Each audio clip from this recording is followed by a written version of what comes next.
नमस्कार। News nation के इस यूट्यूब मंच पर आप सभी का स्वागत है। आज इस समय जब देश में सबसे ज्यादा चर्चा कहीं कानपुर की हो रही है, कानपुर किस वजह से जो है सुर्खियों में है, उस पर सवाल है, लेकिन वहां जब जांच बढ़ती है तो जैसे कुछ चीजें तय होने लगी हैं, ऐसे लगने लगा है हम लोग कोई फैसला नहीं सुनाते, हम लोग उन चर्चाओं की बात कर रहे हैं जो चर्चाएं शुरू होती हैं। वो कहीं ना कहीं रिश्ता जुड़ता है पीएफआई से।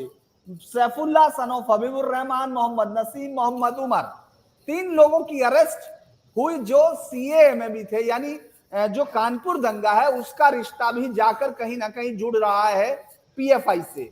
बहुत सारे चाहे एंटी सीएए प्रोटेस्ट हों या इससे पहले अगर हम लोग शुरुआती तमाम चीजों की बात करें बहुत सारे केसेस के, तो पीएफआई की तरफ उंगली घूमती है, पीएफआई पर सवाल खड़े होते हैं और अक्सर ये बहुत चर्चा होने लगी कि आखिर पीएफआई को बैन क्यों नहीं किया जाए, क्यों पीएफआई को इस पूरे गार्ड के बीच में रहने दिया जाए कि जिस तरह से तमाम सवाल अक्सर उस पर उठते हैं और खासतौर से आतंकी गतिविधियों को अगर हम लोग उस तरह के भी कुछ केस दिखाई देते हैं।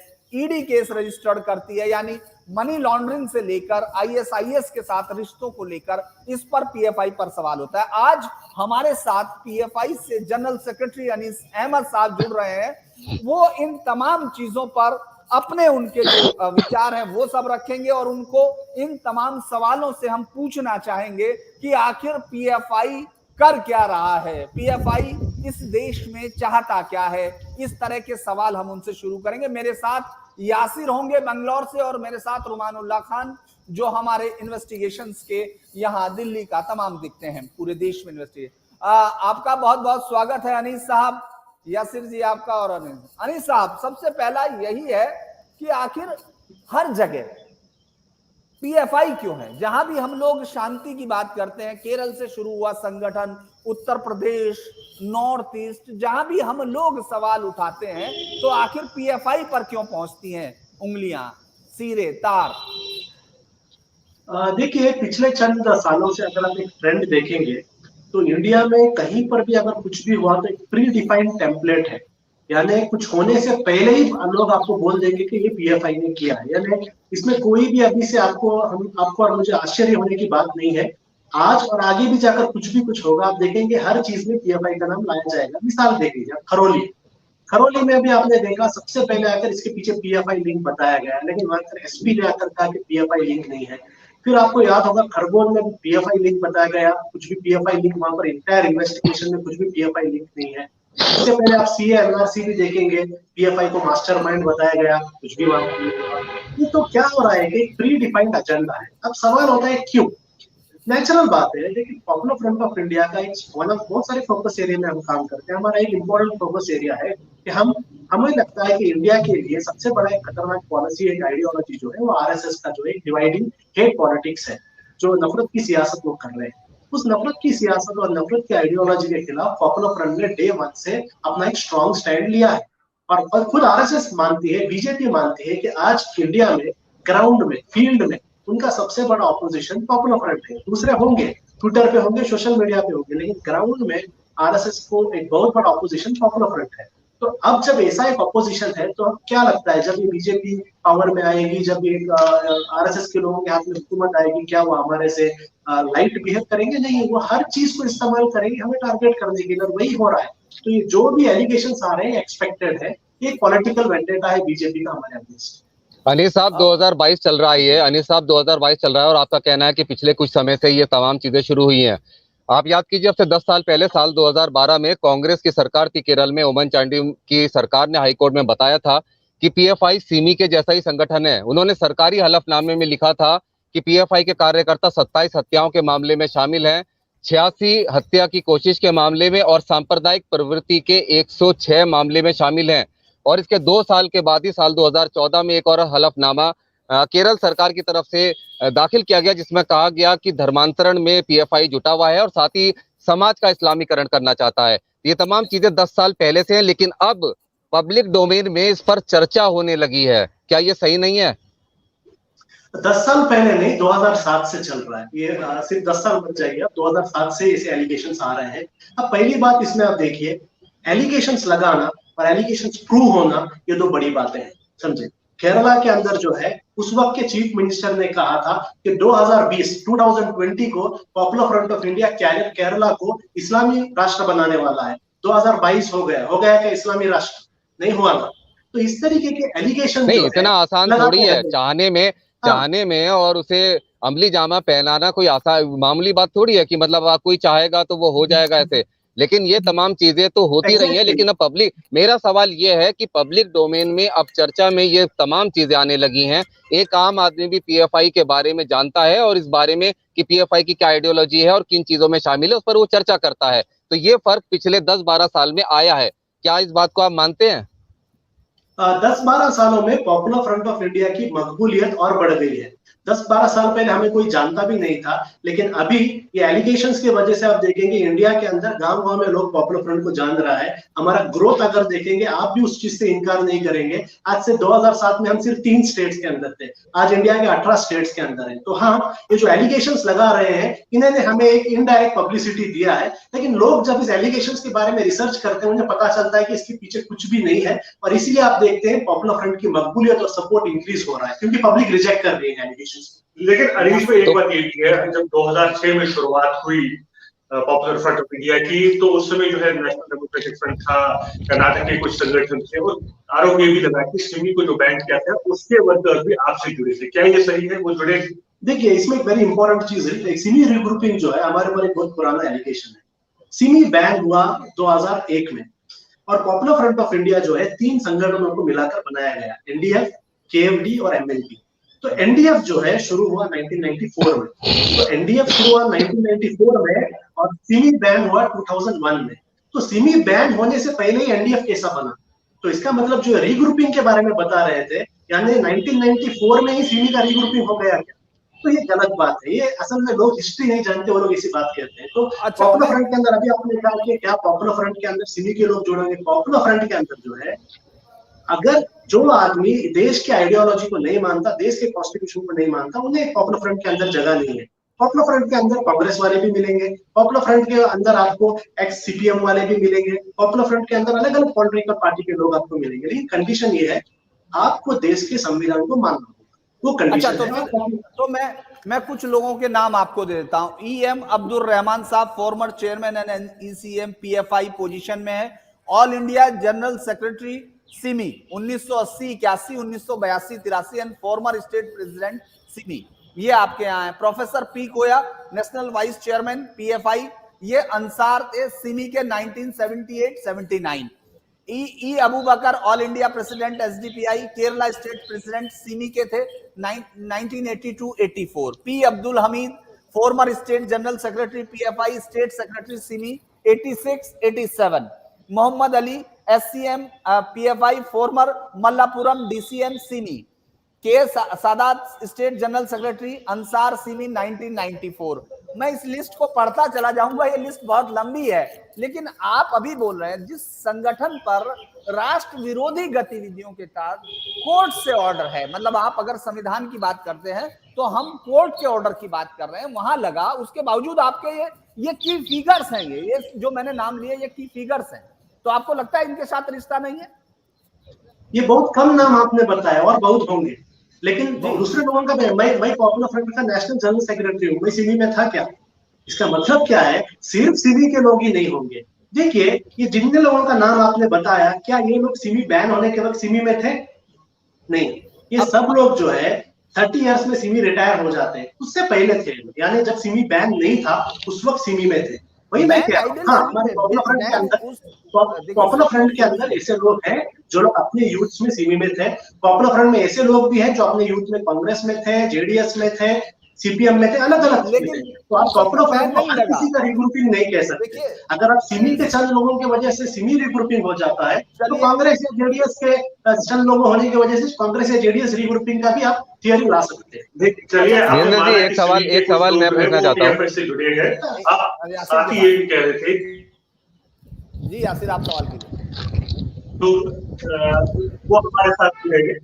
वो हमारे साथ जुड़े, लेकिन हम देखते हैं, अगर हम कर्नाटक की बात करें तो साल 2020 में केजे हल्ली और डीजे हल्ली पुलिस थाना में बैंगलोर पे हमला हुआ, पुलिस थाने को जलाया गया और वहां पर भी जो है पीएफआई के कुछ वर्कर्स को पकड़ा, उसमें वो अरेस्ट हुए उसमें। तो क्या वो संविधान में था कि पुलिस स्टेशन पर हमला कीजिए? और साथ ही ये भी कि आप ऐसे मुद्दे उठाते हैं जो इमोशनली अटैच्ड है मुस्लिम समुदाय से, उन्हें आप आगे करते हो, उस पर आप खुद आगे बढ़ रहे हो अपनी राजनीति में। अब डीजे अली का केस ले लीजिए। डीजे अली का केस अगर आप मीडिया के लोग आप लोग उसको फॉलो कर रहे थे, आपको पता होना चाहिए कि वहां पर डीजे अली के जब जो पब्लिक क्राउड वहां जम रही थी, पूरे वीडियोस मौजूद है कि उस क्राउड जब हालात से बाहर चली गई थी, जब वहां पर पुलिस ने ही वहां पर पीएफआई को तो नहीं लेकिन एसडीपीआई के लोगों को बुलाकर कहा था कि आप इन्हें मैनेज करो। पुलिस ने अपना वैन दिया उन्हें मैनेज करने के लिए। और स्टार्टिंग फर्स्ट डे अगर आप देखेंगे कहीं पर भी पीएफआई का नाम नहीं था। सेकेंड डे वहां पर जब बीजेपी के होम मिनिस्टर उस स्टेशन पे आए, स्टेशन पे आकर बीजेपी के होम मिनिस्टर ने जब वहां पर पीएफआई को इसमें लिंक करने के लिए कहा गया, उसके बाद पीएफआई को लिंक किया गया। अभी भी आप देखिए ये जो इशू है कोर्ट में है, 100% हम बता सकते हैं कि ये जो है फेक और कोई भी चीज प्रूव नहीं होगा। और दूसरी चीज मैं आपको यहाँ पर पहले ही बता देता हूँ, अब वो जमाना चला गया है जब आप इन्वेस्टिगेटिव एजेंसीज की हर बात को आंख बंद करके मानना, ये जरूरी नहीं है। इन्वेस्टिगेटिव एजेंसीज की हालत क्या हमने देख लिया है। एनसीबी का भी केस आया था, सेलिब्रिटीज का नाम लिया गया था। अब वही एनसीबी अगर कहती है कि जो ऑफिसर ने केस किया था उस ऑफिसर का क्रेडिबिलिटी प्रॉब्लम है, तो इन्वेस्टिगेटिव एजेंसी जो बोल रही है उसको आंख बंद करके मानना ये सही नहीं है। कोर्ट क्या कहता है देखेंगे। ठीक है, बिल्कुल, लेकिन मैं आपसे ये जानना चाहता हूं कि आखिर पीएफआई के खिलाफ ही इतने मुकदमे क्यों दर्ज होते हैं? कर्नाटक में दर्जनों मुकदमे दर्ज, दर्जनों सैकड़ों 310 मुकदमे दर्ज हैं, उत्तर प्रदेश में दर्ज हैं, तमाम राज्यों में मुकदमे दर्ज हैं, और आपका ये कहना है कि एजेंसीज जो कहती हैं उसको नहीं मानना चाहिए। तो आप ये बताइए कि प्रोफेसर टीजे जोसेफ का हाथ क्यों काटा था और किसने काटा था? 2016 में बेंगलुरु में आरएसएस कार्यकर्ता आर रुद्रेश की हत्या किसने की थी? 2016 में बजरंग दल कार्यकर्ता के राजू की हत्या किसने की थी? 2017 में बंतवार शहर में शरद जो आरएसएस कार्यकर्ता था उसको चाकू किसने मारा था? कौन लोग गिरफ्तार हुए थे? और 2019 में सबसे महत्वपूर्ण नरसिम्हा राजा से कांग्रेस विधायक तनवीर सैल की हत्या की कोशिश में कौन लोग गिरफ्तार हुए थे? और उनके खिलाफ चार्जशीट भी हुई है, तमाम चीजें हुई हैं। तो अब इस मामले में आप क्या कहेंगे? क्या एजेंसीज का क्या रुख रहा है इसमें और कौन लोग गिरफ्तार हुए हैं? इस पे थोड़ा आप रोशनी डालेंगे? एक एक पॉइंट मैं आपको बता देता हूँ। आपने कहा टीजे जोसेफ का हाथ काटने का, क्या उसके बाद कोर्ट का ऑर्डर क्या था? थोड़ा वो भी बताइए। कोर्ट का ऑर्डर क्या था? कोर्ट ने ऑर्डर में कैटेगरिकली कहा था PFI as a organisation is not involve, as a organisation is not involve. PFI as a organisation ने एक कॉन्स्पिरेसी में इन्वॉल्व नहीं था और ना तो इसे एक अटैक का ऑर्डर दिया। ये भी थोड़ा कोर्ट करना चाहिए। दूसरा चीज आप बता रहे हैं तनवीर सेठ का, तनवीर सेठ के ऊपर जो अटैक हुआ था किसने कहा? पॉपुलर फ्रंट का मेंबर है। क्या उस वक्त कर्नाटका के स्टेट ने सब एक प्रेस कॉन्फ्रेंस करके क्लैरिटी दिया कि ये जो बंदा है जो अरेस्ट हुआ था वो कोई पॉपुलर फ्रंट का मेंबर नहीं, एक लोकल राउडी था। उसके बाद जो एक कर्नाटका के अपने लंबे लिस्ट पड़े हैं वो 27 लिस्ट है। वो 27 लिस्ट किसने इशू किया था? शोभा करंदलाजे ने इशू किया था, बीजेपी की एमपी ने। उस शोभा करंदलाजे की उस लिस्ट को अलग अलग चैनल ने रिव्यू किया था और रिव्यू में पता चला ऐसे ऐसे कत्ल के इल्जाम जो पॉपुलर फ्रंट के ऊपर डाले हैं उसका अगर एफआईआर और चार्जशीट पड़ेंगे, थोड़े मर्डर ऐसे भी हैं जिसमें बहन ने भाई का मर्डर किया है वो भी हम पर डाल दिया गया था। एक मर्डर में एक आदमी दीवार से नीचे गिर गया, दीवार से नीचे गिरकर मर गया, वो भी हम पर डाला गया था। एक तरफ तो आदमी जिंदा था, मरा भी नहीं था, जिंदा था, उसका मर्डर भी केस हमारे ऊपर डाल दिया गया था। तो वापिस मैं बताता हूँ, ये फलां लोग क्या कहते हैं, फलां लोग क्या कहते हैं, विकिपीडिया में हमारे खिलाफ क्या क्या इल्जाम हैं, वो नहीं। कितने जगह में पॉपुलर फ्रंट ऑफ इंडिया का आप कहते हैं कि पॉपुलर फ्रंट ऑफ इंडिया इसमें इन्वॉल्व है करके आया है। लेकिन केरला की अगर हम बात करें, हाल ही में वहां पे आरएसएस कार्यकर्ता की हत्या हुई, उसमें भी जो है पीएफआई के लोगों को पकड़ा गया है। ऐसे नहीं है कि कुछ केसेस ही हैं, कई केसेस है जहाँ पे पकड़ा गया है, साफ तौर पर उसकी पीएफआई ने किया था। क्या अगर आप बोलते हैं वो पीएफआई के एक ऑर्गेनाइजेशन के तौर पर नहीं हुआ था, आपने दरकिनार किया खुद को उन कार्यकर्ताओं से अगर बात नहीं थी? देखिए इसमें आपको जो है लोकल पॉलिटिक्स समझना होता है। जब आप फील्ड में रहते हैं आपको फिक्स पता होता है कि जब भी कोई ऐसा एक इंसिडेंट होता है, एक कम्युनल इंसिडेंट होता है, वहां पर नॉर्मली जो होता है एक बीजेपी लीडर्स का एक जबरदस्त प्रेशर होता है। आप लोग मीडिया वाले आप देखते होंगे किस तरीके से लोग पुलिस स्टेशन में जाते हैं और पुलिस स्टेशन के बाहर धरना देते हैं, पॉलिटिकल प्रेशर होता है। इन पॉलिटिकल प्रेशर्स में नॉर्मली पुलिस क्या करती है, इनको पैसिफाई करने के लिए सबसे इजी टारगेट पॉपुलर फ्रंट के लोगों का नाम देती है। बहुत सारे जगह में हमने यहाँ तक देखा है कि बीजेपी लीडर स्टेशन में आकर स्पेसिफिकली कहते हैं फला पॉपुलर फ्रंट के लीडर का नाम इसमें अटैच करो, फला स्पेसिफिकली नाम वो लोग बताते हैं, हमेशा नाम डाला गया है। अब मैं आपको दूसरा सवाल इस पे लाता हूँ। आपने बहुत बड़ा लिस्ट हमारे खिलाफ पढ़ा है, इसमें आपने बहुत सारा लिस्ट हमारे खिलाफ पढ़ा क्राइम का। सिर्फ केरला के अंदर आरएसएस के ऊपर 200 से ऊपर सीपीएम कार्यकर्ता के मर्डर का केसेस है सिर्फ आरएसएस पर। अगर एक क्रिमिनल के हिसाब में अगर हम देखेंगे, हम उनके सामने जो है स्कूल जाने वाले बच्चे हैं 0.01% उतने क्रिमिनल केसेस उन पर है। समझे? तो जो आप हम पर एक्शन डाल रहे हैं, अब उससे बच्चे हैं। नहीं, आप प्रिंसिपल बनना चाहते हैं, ये बताइए। दरअसल दूसरी चीज नहीं, देखिए उसमें लिखा है कि 21 के 21 जो केसेस थे पी कोया वाले मामले में सब आपकी पार्टी के थे, ये तो आप मानेंगे। रुद्रेश वाले में 5 केस में पी कोया वाले मामले में जो उनका हुआ था, उसमें तो चार्जशीट फाइल हुई, उसमें तो कन्विक्शन हुआ, उसमें जो मेंबर्स थे वो trial of the case was completed. ये जो हुआ 2016 में 21 एक्यूज जो थे वो सब आप ही के उसके थे मेंबर्स। 21 कौन सा केस बताइए? पी कोया केस है, वो और केस होता है। प्रोफेसर पी, माफ कीजिएगा, पी कोया मैं बोल रहा था, प्रोफेसर जो माइल पुलिस स्टेशन का केस था, जिसमें कि मैं बता रहा हूँ 23/4/2013 को जो ऑर्गेनाइज्ड एक ट्रेनिंग कैंप जो हुआ था नारथा कन्नूर डिस्ट्रिक्ट में, after entering the criminal conspiracy impart training of Muslim youth on use of explosive and weapons into intention of the, इसमें अनलॉफुल अथॉरिटी का केस रजिस्टर्ड हुआ था, चार्जशीट फाइल हुई थी ऑनरेबल एनआईए कोर्ट एर्नाकुलम में अगेंस्ट 22 पर्सन, ठीक है, और trial of the case completed, और उसमें जो है द कन्विक्शन 8/1/8/21 हुआ। ये केस में तो कन्विक्शन हुआ एर्नाकुलम वाले। हाँ, ये केस का और एक इंपॉर्टेंट चीज आपने अच्छा चीज कोट किया, आपने कहा ये केस में यूएपीए लगाया गया था, राइट, लेकिन केरला हाईकोर्ट ने उस यूएपीए को निकाल दिया, क्योंकि केरला हाईकोर्ट को उस केस में कहीं पर भी एक टेरर एंगल नहीं दिखा। फिर एनआईए ने इसी केस में सुप्रीम कोर्ट को गई, सुप्रीम कोर्ट को एनआईए ने जाकर केरला हाईकोर्ट के डिसीजन को चैलेंज किया कि नहीं इसमें टेरर एंगल है। सुप्रीम कोर्ट ने भी एनआईए के जो पिटीशन था उस पिटीशन को रिजेक्ट किया। तो ये नाराज में जो टेरर एंगल बताया जाता है, टेरर एंगल केरला कोर्ट ने भी, हाईकोर्ट ने भी रिजेक्ट कर दिया और सुप्रीम कोर्ट ने भी रिजेक्ट कर दिया। अब वहां पर जो केस है उन्हीं आर्म्स एक्ट का केस है। आर्म्स एक्ट का केस में भी ये जब इशू हुआ था, एग्जैक्टली उसी वक्त हमने प्रेस कॉन्फ्रेंस करके कहा था, पॉपुलर फ्रंट ऑफ इंडिया का एक पब्लिक कैंपेन होता है, हर साल चलाते हैं, जिसको हेल्थी पीपल हेल्थी नेशन कहते हैं। वहां पर जो है हम लोग योगा और other physical education programme public में होते हैं, छुपा हुआ नहीं होता, किसी कंपाउंड के अंदर नहीं होता, पब्लिक के अंदर होता है। इस केस में अगर आप देखेंगे बहुत सारे एविडेंसेस को कोर्ट ने रिजेक्ट भी किया है, क्योंकि बहुत बड़ा एक बाल्टी मिला था वहां पर, पुलिस ने कहा था ये बाल्टी बॉम्ब है, वहां पर एक स्टिक मिला था, पुलिस ने कहा था ये स्टिक बॉम्ब है, सारी चीज रिजेक्ट हो गए। तो जो टेरर एंगल था हाईकोर्ट ने रिजेक्ट कर दिया, सुप्रीम कोर्ट ने रिजेक्ट कर दिया, ये पूरा टेरर एंगल उस केस से चला गया। ओवर्ट और कोवर्ट ऑपरेशन में बहुत यकीन रखते हैं, मतलब बहुत क्लियर मेंशन होता है कि एक ओवर्ट ऑपरेशन है, एसडीपीआई, पीएफआई। अच्छा, इतने सारे लोग एक साथ एक संगठन से कैसे निकलते हैं? मैं आपको एक 2021 का केस बताता हूँ। 2 लोग पकड़े जाते हैं जो पीएफआई के मेंबर निकलते हैं, और पीएफआई के मेंबर निकलने के बाद वो अरेस्ट होते हैं। अब मैं आपको केस बता देता हूँ, अरेस्ट ऑफ अनद and Firoz as the Lucknow. वो ट्रेनीज जो है वो ट्रेनी थे और मार्शल आर्ट और visited West Bengal Bihar before coming, IED के साथ अरेस्ट होते हैं। आप सोचते हैं कि वो आईईडी लेके वहां तक ऐसे ही ट्रेवल कर रहे हैं, मतलब बाद में उनको आप नहीं, उसमें एक और एडिशन की आईडी के लिए पैसा भी कहाँ से आया था उसका भी ईडी ने जिक्र किया है। तो वो पैसा, उनके पास जो खर्चे का पैसा था, वो तमाम चीजें कहाँ से आई थी, इस पे भी थोड़ी सी रोशनी डालिएगा। देखिए, बहुत अच्छा केस आपने बताया। असल में इसका थोड़ा बैकग्राउंड बताता हूँ। ये 2 लड़के जो है पॉपुलर फ्रंट के मेंबर्स हैं, मैं नहीं करके पॉपुलर फ्रंट के मेंबर है, अंशद और फिरोज। ये दोनों जो है पॉपुलर फ्रंट ऑफ इंडिया की तरफ से हमारे एक्सपांशन, हमारा तंजीम का जो एक्सपांशन के काम के लिए जो है यूपी नहीं गए थे, ये लोग गए थे बंगाल और बिहार। बंगाल और बिहार से जब अपना प्रोग्राम करके ट्रेन से मुंबई आ रहे थे, मुंबई आने के वक्त ऑल ऑफ अ सडन इनका फोन नॉट रीचेबल हो गया।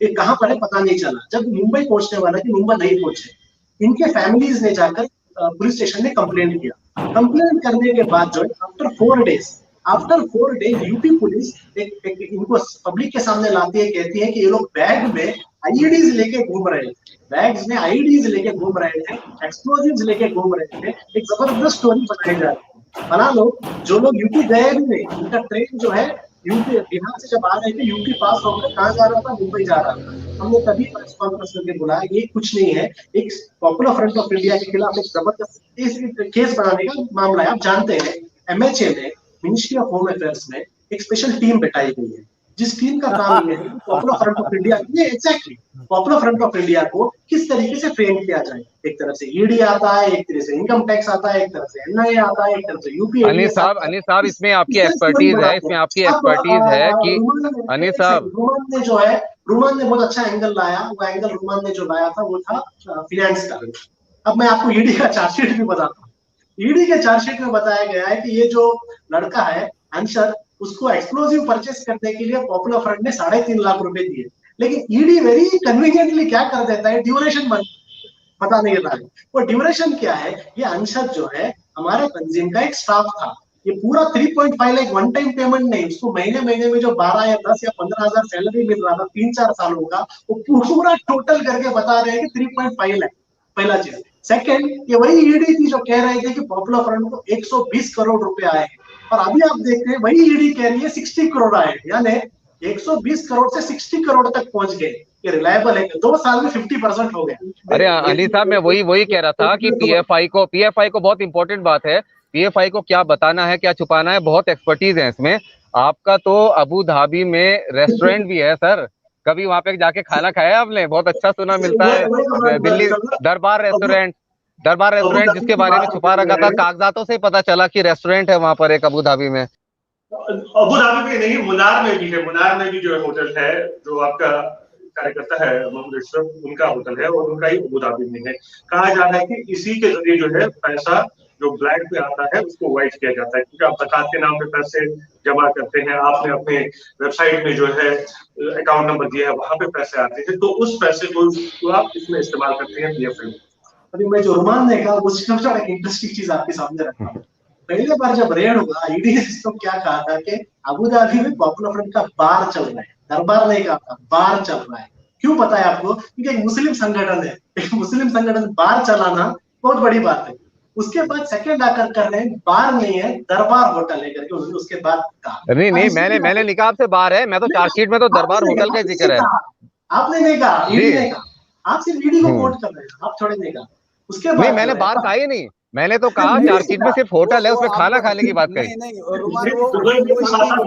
आपने नहीं कहा, ईडी ने कहा। बताता हूँ, पॉपुलर फ्रंट के मेंबर्स जो थे, इन मेंबर्स के जेन्युइन बिजनेसेस जो थे, उन सारे बिजनेसेस को इस तरीके का एक इमेज दिया जा रहा है कि सारा बिजनेस सिर्फ और सिर्फ इसलिए हो रहा है क्योंकि वो उनको जो है अपना एक फंडिंग कराना है। अब अशरफ का इन्होंने बात कहा, समझे, उनका जो मुनार प्रोजेक्ट था, वो बहुत बड़े बिजनेसमैन है, अभी से नहीं, जमाने से बड़ा बिजनेसमैन है, फैमिली बिजनेसमैन है।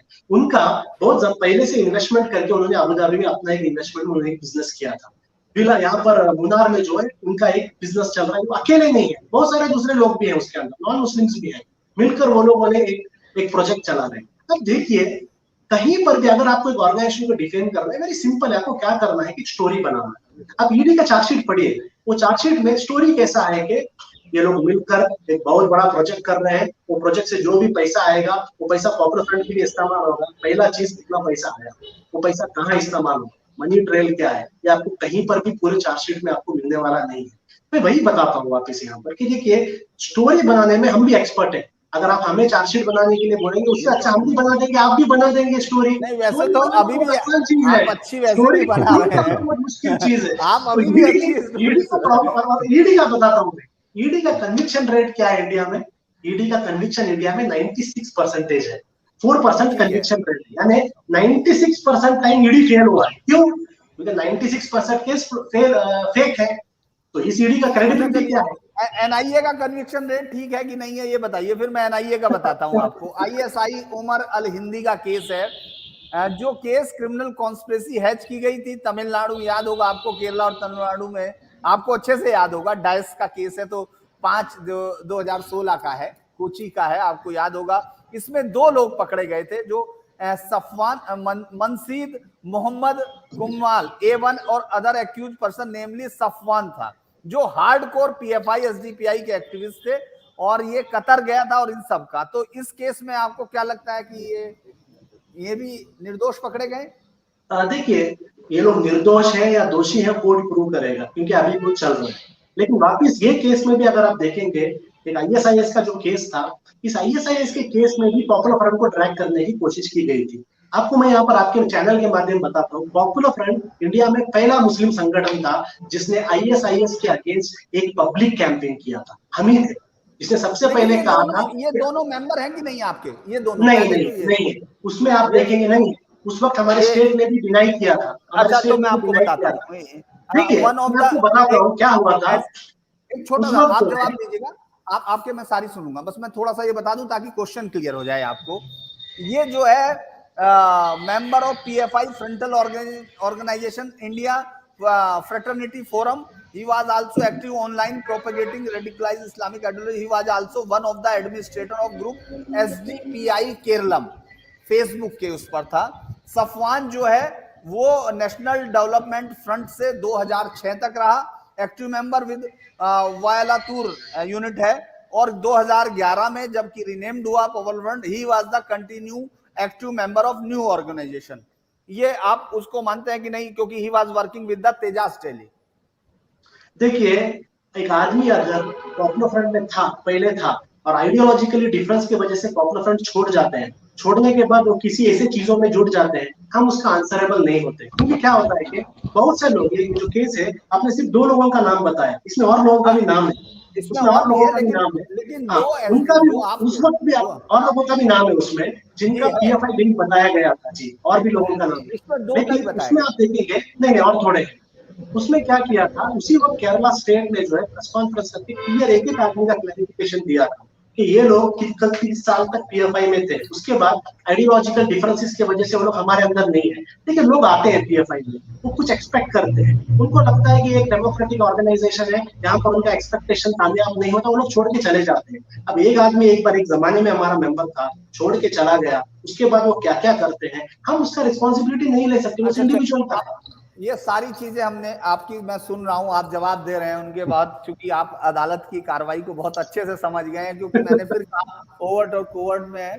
लेकिन एक बात बताइए, एक रैली आप आयोजित करते हैं, 10 साल का बच्चा पीएफआई की रैली में कंधे पर बैठ के हिंदू क्रिश्चियन कम्युनिटी को क्या बोलता है, और वो उसको जो है ready to items, rice, friend, grain, मैं सब बता रहा हूं। उसके बाद वो जो वीडियो, मुझे लगता है कि आप इसमें पीएफआई का इसके पीछे कोई मतलब नहीं, आप नहीं सिखा रहे हैं ये सब, ये कहीं और से सीख के आ रहे हैं। उस रैली में जो लोग नारे लगा रहे हैं लाइन से, आपको लगता है उनका कोई रिश्ता नहीं पीएफआई से? क्योंकि बाकी सबका तो हम लोगों ने टेक्निकल, आपके पास बहुत अच्छे जवाब थे, क्योंकि आपको मालूम है बहुत सारी चीजें हैं, लेकिन ये तैयारी आपकी उस रैली में शायद कम रही, क्योंकि बहुत सारे लोग नारे लगाते रहे, और जिस तरह के वो नारे हैं वो किसी सभ्य समाज के नारे नहीं है। इसमें भी देखिए, आपके चैनल में हमने उसका एक क्लैरिफिकेशन दिया था। नंबर 1, पीएफआई का आप एक वीडियोस देख लीजिए। पीएफआई के जब भी रैलीज होते हैं, हम हमारे स्लोगन्स जो है एक प्रिंट आउट फॉर्मेट में देते हैं, और वही जो स्लोगन्स हमने दिया था वही। आपकी आवाज आएगी, हाँ कोई बात नहीं। तो पीएफआई के जो रैलीज होते हैं, उस रैलीज में एक प्रिंटेड फॉर्मेट में स्लोगन्स होते हैं, जो हम देते हैं वही स्लोगन बोलना है। ये बच्चे ने जो स्लोगन बोला, हाँ पीएफआई के रैली में ही बोला था, समझे। और उसके अतराफ जो लोग थे, पीएफआई के लोग थे, और अरेस्ट भी हुए हैं वो लोग, हमने वो डिनाई नहीं किया। लेकिन ये रैली में जो स्लोगन्स बोले गए हैं, उसमें 2 चीजें आपने कहा, हिंदूज और क्रिश्चियन के बारे में ये स्लोगन बोला गया, उसमें एक क्लैरिटी आपको देता हूँ, कहीं पर भी हिंदू या क्रिश्चियन अल्फाज उस स्लोगन्स के अंदर नहीं था, कहीं पर भी नहीं था। वो स्लोगन का स्टार्टिंग में संगी संगी संगी वो बोल रहा था, वो बच्चा जो है संघ परिवार के खिलाफ नारे लगा रहा था। अब फिर भी, लेकिन मुझसे भी लोगों ने पूछा आप उसको एंडोर्स करते हैं, हमारे स्टेट लीडर ने तब तक प्रेस कॉन्फ्रेंस करके बुलाया कि हमारे स्लोगन्स नहीं है। उस स्लोगन्स के अंदर जो ऐसे ही वेरी वेरी क्या कहते हैं कि कंट्रोवर्शियल सेंटेंसेस बताए गए थे, हम उसे एंडोर्स नहीं करते। हमारे स्लोगन्स थे, हमने उस स्लोगन्स को एंडोर्स नहीं किया। लेकिन देखिए, इसमें एक इंपॉर्टेंट चीज आपको देखना चाहिए जो इसके बाद हुआ। अभी केरला में जो है, इसके बाद हमारे मेंबर्स अरेस्ट हो रहे हैं, आपको पता होगा, हमारे मेंबर्स को अरेस्ट किया गया। लेकिन उसी केरला में हमारे प्रोग्राम से चंद दिन पहले धर्म संसद, उस धर्म संसद में मुसलमानों के खिलाफ पूरी तरीके से हेट स्पीच किया गया, कोई अरेस्ट नहीं। दुर्गा वाहिनी तलवार लेके, छोटी छोटी लड़कियों को हाथ में तलवार लेकर रैली निकालती है, कोई अरेस्ट नहीं हुआ। हम कहते हैं अगर आपको लगता है कि हेट स्पीच है, एक्शन बराबर होना चाहिए। सबसे इम्पोर्टेंट चीज ये है, सबसे इम्पोर्टेंट चीज ये है आपकी बात से, सबसे इम्पोर्टेंट चीज ये है कि अगर कोई दूसरा कुछ कर रहा है तो आप भी करेंगे। अगर उस रैली में बच्चा जो नारे लगा रहा था, वहां पर पीएफआई के जो जिम्मेदार लोग थे, अगर एक वीडियो ऐसा भी आता कि उस बच्चे को समझाते, वहीं पर उसकी काउंसलिंग करते कि बेटा अभी तुम्हारी इतनी उम्र नहीं है, तुम नहीं जानते हो चीजों को, जो तुम बोल रहे हो ये आने वाले दिनों में तुम्हारा भविष्य खराब करेंगी, तो एक अलग ही मैसेज जाता। और दूसरी चीज मैं आपसे ये जानना चाहता हूं कि आखिर ऐसी क्या वजह है कि राष्ट्रीय पर्व से लेकर आपके कई दूसरी रैलीज तक मनाने पर अलग अलग जगह पे सरकारें रोक लगाती रही हैं कि आप लोग सड़क पे कुछ नहीं कर सकते। तो कुछ तो ऐसा करते होंगे जो आप पीएफआई जैसे संगठन पर रोक लगती रहती है उसकी किसी भी छोटे मोटे प्रोग्राम को लेकर भी, ऐसा क्यों है? पहला चीज जो आपने बताया कि वहां पर उसको रोकना चाहिए था, देखिए क्या चाहिए था अगर हम बोलेंगे तो बहुत चीज हो सकते थे, ये भी हो सकता था, वो भी हो सकता, क्या हो सकता था उसके बारे में डिस्कस नहीं करेंगे, क्या हुआ उसके बारे में हम डिस्कस वो फॉर्मेलिटी थी। जो हुआ उसमें जो है हमारे स्टेट लीडर्स ने इमीडिएटली प्रेस कॉन्फ्रेंस बुला के जो कहा कि जो स्लोगन्स में जो कंट्रोवर्शियल चीज थी उसको हम एक्सेप्ट नहीं करते करके हमारे स्टेट ने वेरी क्लियर कर दिया। हमने उसको जस्टिफाई करने की कोशिश नहीं की। और रुमान ने जो और एक सवाल पूछा कि आप लोग ऐसा अपने प्रोटेस्ट में क्या करते हैं कि आपकी प्रोटेस्ट का कभी कभी परमिशन कैंसिल हो जाता है। हाँ, हम यहाँ पर आरएसएस को एक्सपोज करते हैं, आरएसएस के पॉलिसीज को एक्सपोज करते हैं, सिर्फ इसीलिए हमारे परमिशन कैंसिल हो जाता, कोई वजह नहीं। ठीक है, आपने कहा कि आप वो बच्चे ने जो अलग अलग सरकारें रही हैं, सब में हुआ है, लेकिन क्या जब ये मामला सामने आया उसके बाद आपने उस बच्चे के परिवार वालों से बात की, उन्हें बोला कि ये गलत है, ऐसा नहीं होना चाहिए, ऐसा तो नहीं किया? जी, हमने कहा कि जब ये इंसिडेंट हुआ तभी हमारे स्टेट लीडर्स ने कहा हम लोग एक इंटरनल इन्वेस्टिगेशन करेंगे। तो पॉपुलर फ्रंट के अंदर एक इंटरनल डिसिप्लिनरी कोड होता है जिसमें हमारे मेंबर्स अगर कहीं पर भी कोई से भी एक्टिविटीज में रहते हैं, हम लोग इंटरनल इन्वेस्टिगेशन टीम बैठाते हैं। उस इंटरनल इन्वेस्टिगेशन टीम में अगर सामने आते हैं तो हम पॉपुलर फ्रंट ऑफ इंडिया की तरफ से डिसिप्लिनरी एक्शन हम लोग लेते हैं। बहुत सारे केसेस में हमने लिया है। उस वक्त हमने मीडिया में कहा और हमारे स्टेट में से एक इंक्वायरी टीम बैठाया भी था, लेकिन किसका इंक्वायरी करेंगे? जिसका इंक्वायरी करना था उसको अरेस्ट किया गया है। लेकिन पॉपुलर फ्रंट एक इंटरनल डिसिप्लिनरी कोड मेंटेन करता है और इंटरनल इंक्वायरी होता है। अच्छा, ये लेकिन मेरा एक कहना है कि सर धीरेन्द्र सर, बस एक लाइन की बात है कि अब भी वक्त नहीं बीता है उस छोटे से बच्चे के पास जाकर एटलीस्ट पीएफआई के कार्यकर्ताओं को जानना चाहिए कि उसने ऐसे नारे क्यों लगाए, उसके दिल में ऐसा कौन से मलाल है, क्या रोष है, क्या उसको गुस्सा है, उसको शांत कराना चाहिए, उसकी काउंसलिंग कराना चाहिए, उसकी पढ़ाई लिखाई का भी ध्यान देखना चाहिए कि वो पढ़ रहा है नहीं पढ़ रहा है, वरना जो स्थिति आज है उसका भविष्य संवारना, वो आपकी रैली में आया था तो आपका कार्यकर्ता हो गया छोटा सा नन्ना सा, उसका भविष्य संवारना आपकी जिम्मेदारी है। तो एक बार उसके पास जाके उसकी काउंसलिंग जरूरी है कि ताकि वो आगे इस तरह की बातें ना करे, एक जिम्मेदार नागरिक की तरह वो आगे उभर कर आए। रुमन ने जो बात कहा उसमें वेरी इंपॉर्टेंट पॉइंट है, क्योंकि देखिए वो बच्चा जो है ऐसे एक रैली में आकर संघ परिवार के खिलाफ ऐसे कंट्रोवर्शियल स्लोगन क्यों दे रहा था, ये बड़ा सवाल है। तो इसका मतलब क्या है? मैंने भी यही कहा मीडिया से भी कि देखिए मुस्लिम कम्युनिटी के अंदर संघ परिवार को लेकर इतना फ्रस्ट्रेशन क्यों है, ये एक असेसमेंट की बात है। क्यों? क्योंकि पहले क्या था, हर चीज में फिर आप वही बात कर रहे हैं, 10 साल के बच्चे में कैसा फ्रस्ट्रेशन, 10 साल के बच्चे को, मेरे घर में भी 10 साल के बच्चे हैं, उनको जो मैं बताऊंगा जो समझाऊंगा वही कहेंगे वो। बच्चे के अंदर कैसा फ्रस्ट्रेशन, बच्चे को समझाया होगा ना किसी ने, यही तो मैं आपसे कह रहा हूँ कि बच्चे को आप सही जानकारी दीजिए। अच्छा, ये बताइए आपका एजेंडा क्या है? एजेंडा क्या है ताकि आगे बच्चों किसी गलत रास्ते पे न जाए? 10 साल के बच्चे के अंदर कैसे फ्रस्ट्रेशन आ जाएगा? देखिए, एक चीज तो वहां पर क्लियर था, बच्चे ने हिंदू और क्रिश्चियंस के अगेंस्ट कुछ भी नहीं कहा, तो इसलिए उसको उस सिलसिले में कोई काउंसलिंग की जरूरत नहीं है। मैंने कहा बच्चे ने संघ परिवार के खिलाफ नारे लगाए, अब वहां पर एक लार्जर डिस्कशन होना चाहिए। मैं कहता हूँ सोसाइटी के अंदर, ना सिर्फ मुस्लिम समाज के अंदर, सोसाइटी के अंदर लार्जर डिस्कशन की जरूरत है। इवन एक 10 साल का बच्चा संघ परिवार के खिलाफ ना बात करता है। मुझे लगता है कि संघ परिवार को आप कुछ ज्यादा ही वेट दे रहे हैं क्या? पूरी संगठन आपने सिर्फ संघ परिवार के लिए खोल दिया क्या? पीएफआई इसीलिए खड़ी हुई है कि संघ परिवार का सामना करना है? पॉपुलर फ्रंट के 10 या 11 फोकस एरियाज हैं। वो 10 या 11 फोकस एरिया में सिर्फ एक फोकस एरिया है कन्फ्रंटिंग हेट, और उस कन्फ्रंटिंग हेट में एक एजेंडा संघ परिवार का है, बाकी एजेंडा में वो नहीं आते। अच्छा, ये बताइए अभी आपने आपकी पार्टी की नुपुर वाले उस पर कुछ आई है प्रतिक्रिया? आपने नुपुर शर्मा वाले पर अभी तक आपका कुछ, हालांकि उनकी जान को खतरा है। हमने नुपुर शर्मा के एंटायर एपिसोड में 2-3 चीज हमें वहां पर हमने कहा कि देखिए अगर इंडियन गवर्नमेंट को चाहिए था कि immediate legal process, political decision नहीं, अब जो नुपुर शर्मा के खिलाफ बीजेपी ने जो स्टेप लिया है वो पॉलिटिकल स्टेप है। यहाँ पर पॉलिटिकल स्टेप की जरूरत नहीं थी, वहां पर एक लीगल स्टेप की जरूरत थी, टाइमली लीगल स्टेप की जरूरत थी। पूरे इंडिया में अलग अलग जगह एफआईआर बनाए गए थे, उस एफआईआर पर अगर एक लीगल एक्शन ले लेते तो पूरी दुनिया में जो एक इंसिडेंट इशू हो रहा है वो इशू नहीं होता। और दूसरा भी आप देखिए, गवर्नमेंट ने बहुत गलत मैसेज दिया है।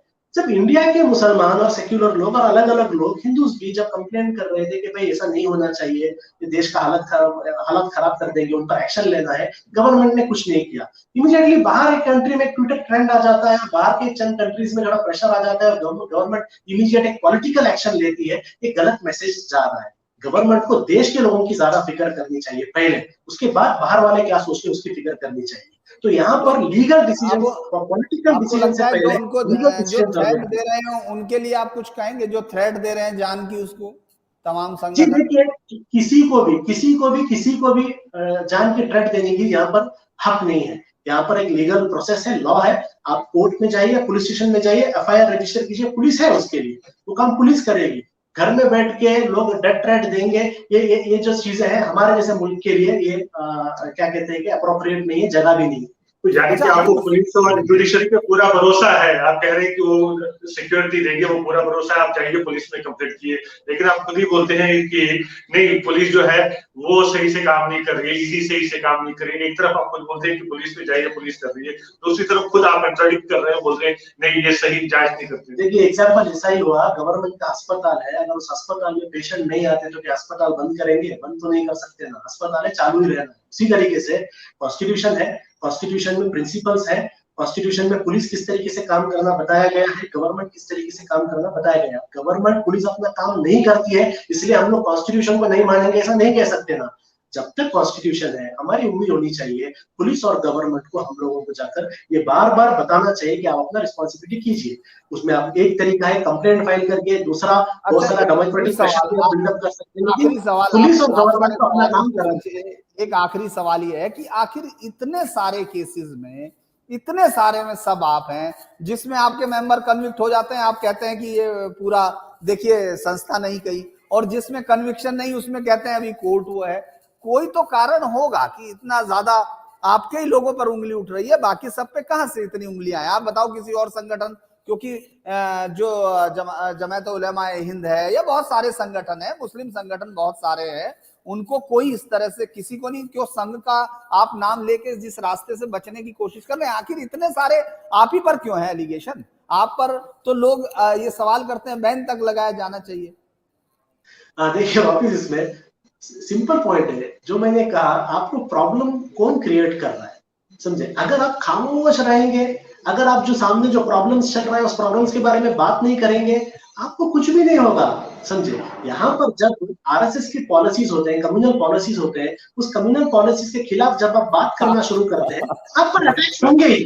और देखिए, आज इंडिया में कोई दो राय नहीं है, क्या मुस्लिम कम्युनिटी इतना ज्यादा आपने बहुत आसान कवर लिया है अनीस साहब, आपने बहुत आसान कवर लिया है। अच्छा, ये बताइए, चलिए आपकी मैं क्लैरिटी देता हूँ। आज मुस्लिम कम्युनिटी में सबसे ज्यादा वोकल ऑर्गेनाइजेशन हम ही है। अब देखिए, हमारे ज्यादा वोकल कौन है हर एक इशू? अब ये लोग क्या चाहते हैं, मुस्लिम कम्युनिटी के अंदर ऐसा हो कि आप लोग सिर्फ आपकी उर्दू, कब्रिस्तान, इसके बारे में आप बात करें। जैसे आप सोशियो पॉलिटिकल एंगल्स में बात करना शुरू करते हैं, ऐसा होगा। और जैसे मैंने आपको पहले बताया, when you speak against ideology and when that ideology has power, करेंगे आपको कोशिश की जा रही है। जवाब फिर हम लोग यहाँ खत्म करेंगे। ये भी आरोप लगता है कि आप शरिया आधारित वो चाहते हैं। कहा जाता है कि पीएफआई इसलिए लड़ता है जैसे शरिया उसको स्थापित, तो आप शरिया में और कॉन्स्टिट्यूशन में कोई कंट्राडिक्शन देखते हैं? जी, हमारा कोई भी पॉपुलर फ्रंट ऑफ इंडिया का स्टैंड नहीं है इंडिया के अंदर शरिया आना है करके। Popular front of India, India का जो कॉन्स्टिट्यूशन है उस कॉन्स्टिट्यूशन के मुताबिक इंडिया चलना है, बस हमारा स्टैंड है। कभी पर भी हम देखिए, प्रॉब्लम क्या है, हम नहीं कहते, दूसरे लोग हमारा स्टैंड कह रहे हैं। पॉपुलर फ्रंट ने तो आज तक ये शरिया और ऐसी चीजें बताई है। हमारा मानना है इंडिया कॉन्स्टिट्यूशन के मुताबिक चल रहा है। मुझे लगता है कि पॉपुलर फ्रंट ने अनीस अहमद जैसे प्रवक्ताओं को और जनरल सेक्रेटरी को रखा है ताकि वो सही से उस चीज को पकड़ सके, जबकि कोर्ट उनमें कन्विक्शन दे रही है, तो उससे कैसे बचा जाए। अभी उत्तर प्रदेश में जांच हो रही है, इसके बाद हो सकता है हम फिर आपसे बात करें जब इस पूरे मसले में हो। लेकिन आज के लिए आप सब जुड़े, इसके लिए बहुत बहुत धन्यवाद। यासिर, आपका भी बहुत बहुत धन्यवाद। फिर आपसे मुलाकात होगी अगले, तब तक के लिए नमस्कार। बहुत बहुत शुक्रिया।